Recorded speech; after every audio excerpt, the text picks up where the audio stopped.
Welcome to the Jointery podcast, a podcast where we study the lives of study the lives of two dads trying to find the balance between the families, hobbies and work. This week on the Jointery, we discover never be boring, never waste a boner, and never trust a fart. Let's search for the meaning of life as it had never been witnessed before. The Jointery podcast. All right, so check this out. So like when I was in the hotel in Denver, right? Yeah. Like I'm sitting there and I was thinking because you put the kids to bed, right? And you're just sitting around doing nothing, right? And like in the beginning, especially the first night, we were all in one room, right? At least for the back end of the trip, we had like a room with a living room, right? So we had a door between us and the kids. Oh, okay. Yeah, you were all staying in the same room. I got you. Yeah. So I was just like having all these random thoughts, and so this one thought that came up to me, which was words to live by my dad's cousin Jackie, right? Okay. So my dad is, I love, obviously how I feel about my dad. I love my dad. Yeah, of course. But my dad's a knucklehead. He's always been a knucklehead. Yeah. And his cousin Jackie is even more of a knucklehead, right? Like to give you an idea about him is back when I was single and I was raging my hardest, right? Yeah, dating, I was dating all kinds of girls and I was drinking every night and like I was functioning your seed. Dude, I was a functioning alcoholic. I ran into my dad's cousin Jackie at a bar, and he was with the girl he was dating, and I was with a girl that I was dating, right? And I was in my God, I don't remember how. I just remember the girl I was dating was like 8 years younger than me. Oh right? wow, yeah. Yeah, and I was frustrated because she didn't know what the A team was, right? But God, she was fun. She was a lot of fun.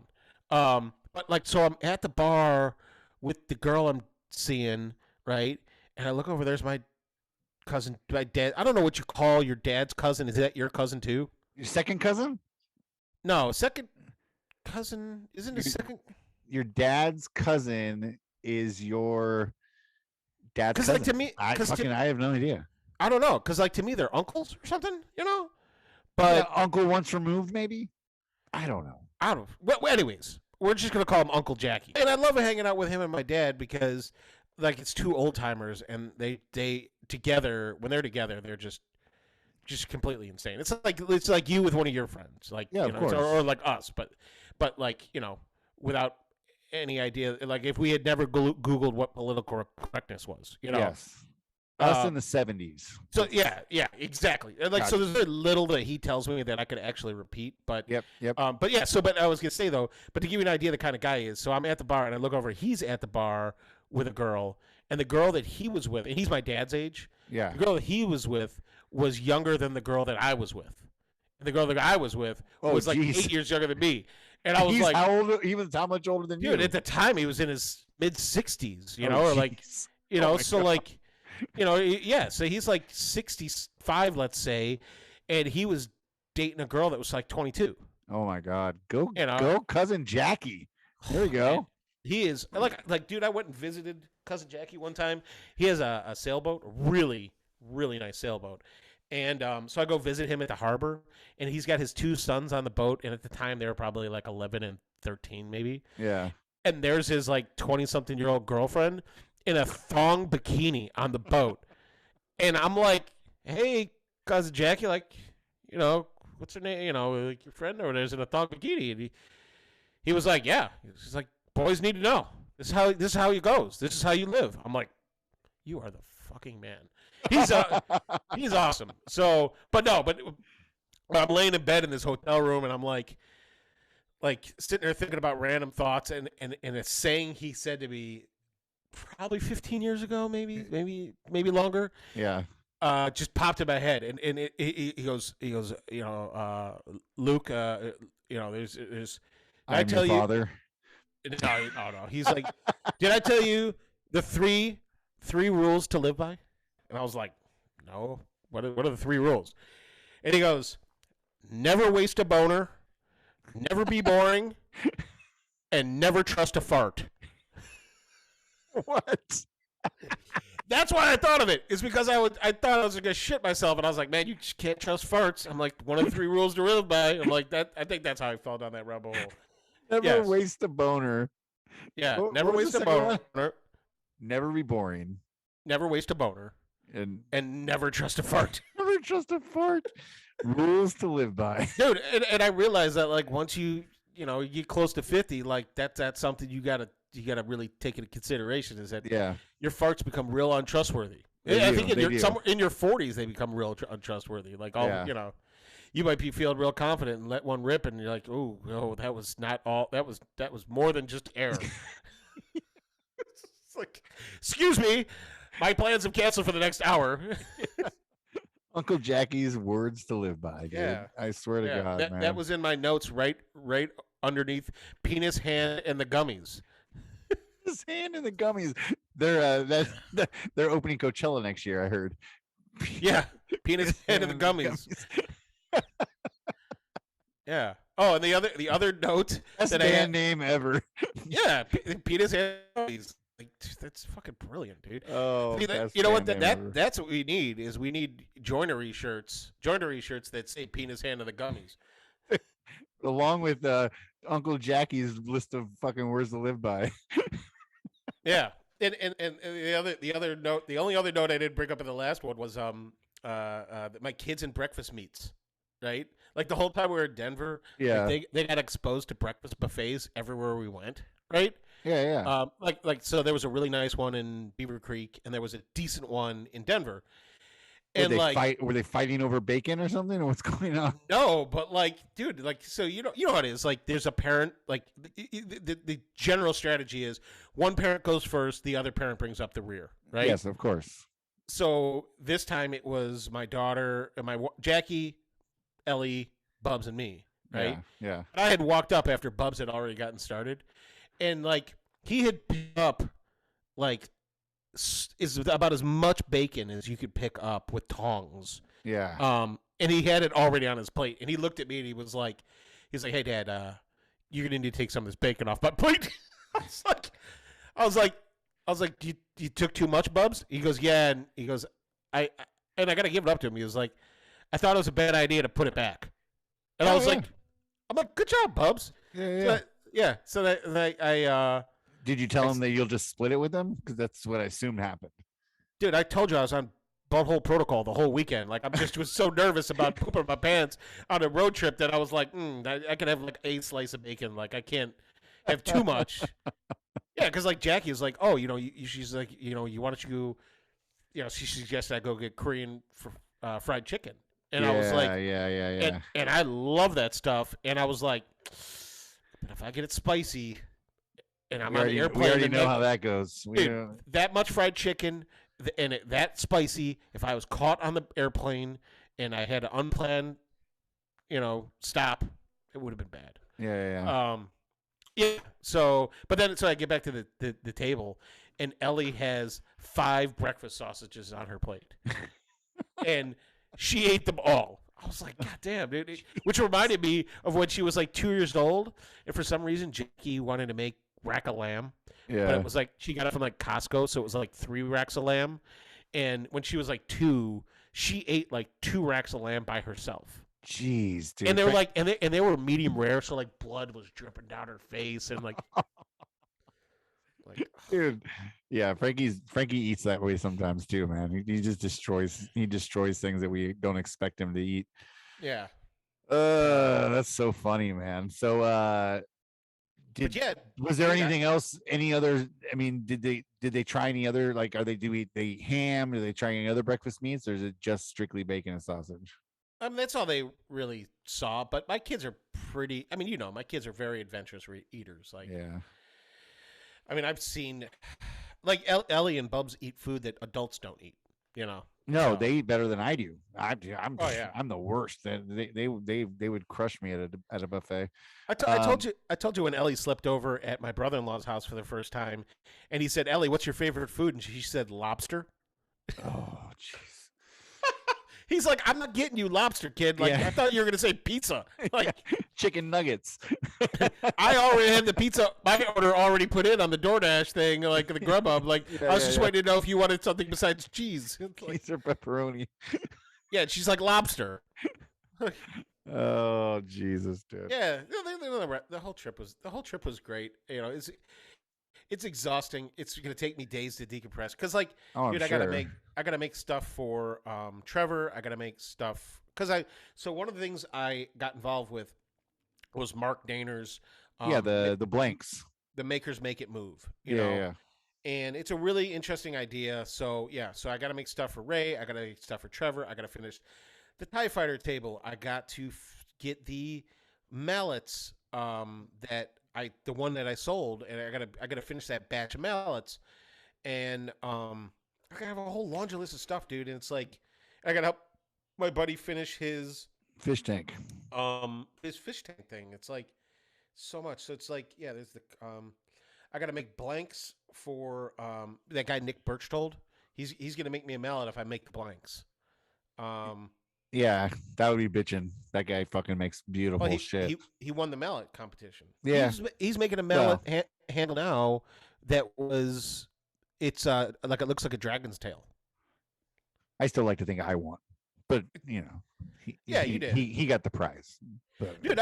I look. Everybody knows I was the people's champ of that whole thing because as many disasters as I had with building my mallet. Dude, that was a fucking nightmare, bro. That was a fucking nightmare. But you nailed it. You got it done. I mean, eventually. I got it. Yeah, I got it done. I did not nail it. Yeah, and I got my sign done. Oh, and I got dude, I got some trays I got to finish. I got a box I need to make that's got to be really wild. And the blanks, and then I had some ideas for some bit holders that I. Are these all purchases? Are these all things people are buying from you? No. The things that people, no. No. The cutting board is. The mallets are. The stuff for Ray and Trevor are. And Trevor said I could totally gouge him on the pricing because he's just going to make his mom pay for it. Yeah.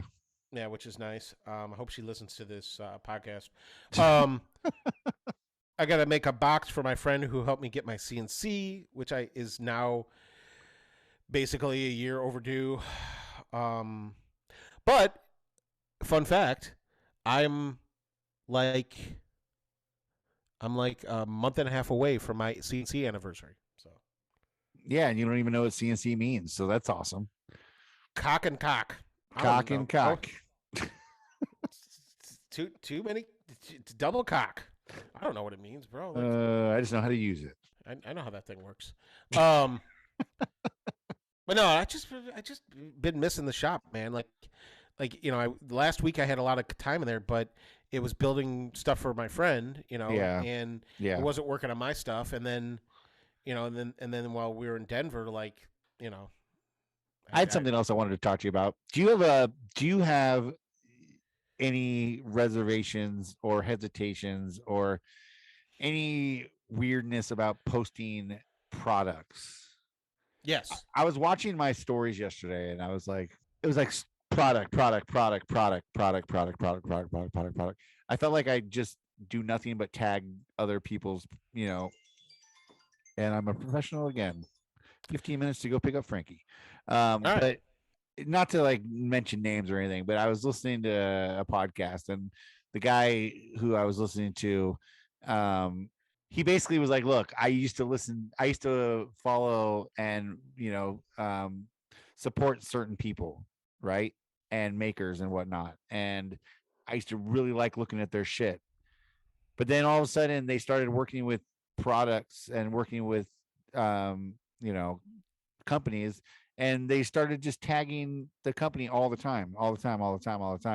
And then eventually it just started to look like a commercial. And I just stopped wanting to watch their shit, basically, is what he was saying.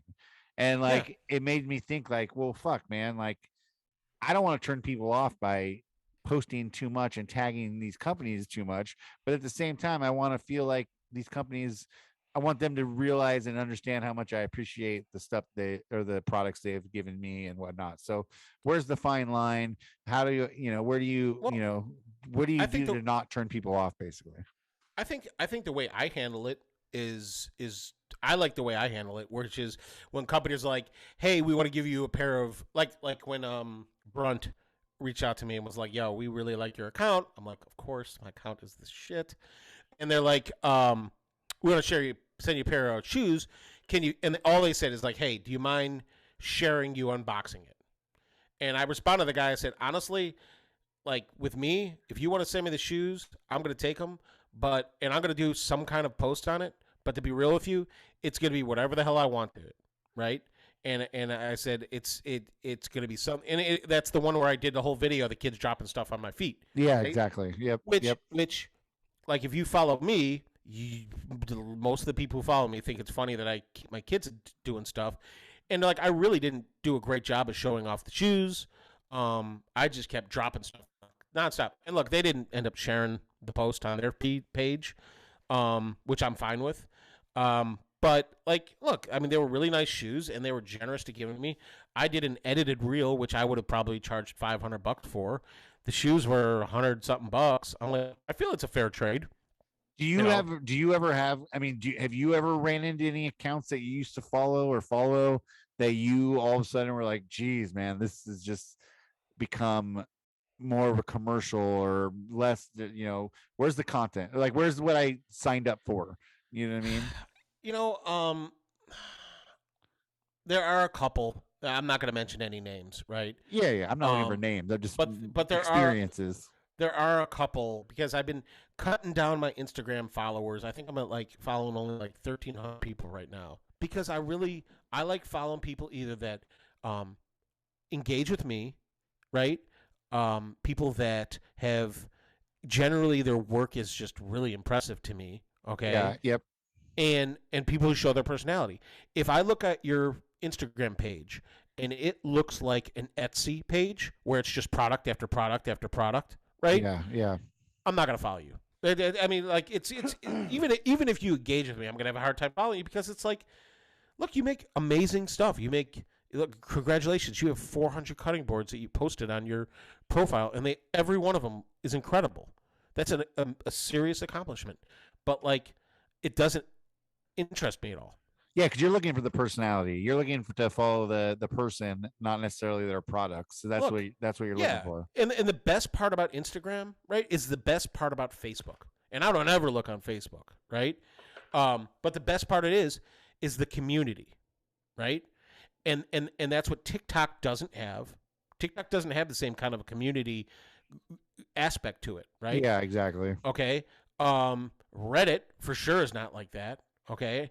And I don't know what other social media platforms you could be posting shit on and find this stuff on. So like, but Instagram is so afraid of TikTok's success that they're just trying to be like TikTok. And I'm like, hey, dumb fucks, like, you need to super serve your communities that are building in here, right? Yeah. Yep. Like if they did something that generally helped the maker community, people would be talking about it for years, right? But instead, they just keep clogging it up with bullshit and ads. And like, what is their goal is that I follow as many people as possible? Because if I followed 3,000 people, I would never see your posts. No, exactly. The more and more people you follow, the less and less curated content you're going to get that you want to see. You know what I mean? And dude, I like and comment on every single thing you post, right? Yeah. And I share stuff too, and like, your stuff still doesn't show up in my top 10 when I pull it up on there. Damn, that's crazy. That's nuts. Dude, it's and I'm like, why do you hate me, dude? Why do you fucking hate me? Dude, I don't want to see your shit. I just want to talk to you. That's it. I don't even fucking follow you. Yeah, yeah. Oh man, I missed you though when I was in Denver, man. I missed you too. This was fun, man. This was fun, but we gotta go. I gotta go. I gotta get Frankie. So we gotta end this one. Hey, this has been cut off. Offcuts. What did I say? You said cut off. Oh, I am an idiot. Hey, but dude, though. So seriously, I gotta work shit. I gotta do it. I gotta go pick up my dogs, but later, I gotta start talking to you about the game show, because I want to start the game show in a couple weeks. Oh yeah, I'm super excited about that, dude. We need to crowdsource though some parts of this, so that's I think that we could use our Instagram for that. So yeah, and Clubhouse and Clubhouse would be great. Yeah, perfect. All right, cool, man. Well, this was fun. I can't wait till Bryce suggests a salad eating competition.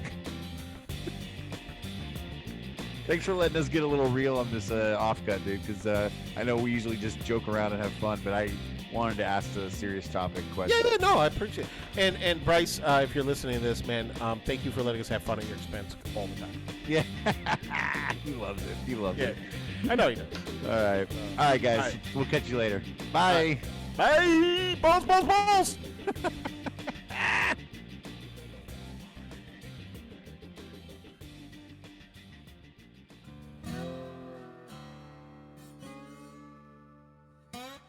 This has been a ConMan creative production. Text us anytime at 908 768 2664 or send us a message on our Instagram, thejointery podcast. You can find Ben at Conroy Creations or Luke at Luke in the Garage. Everywhere that social media is sold. That's garage, not garage. Say it properly.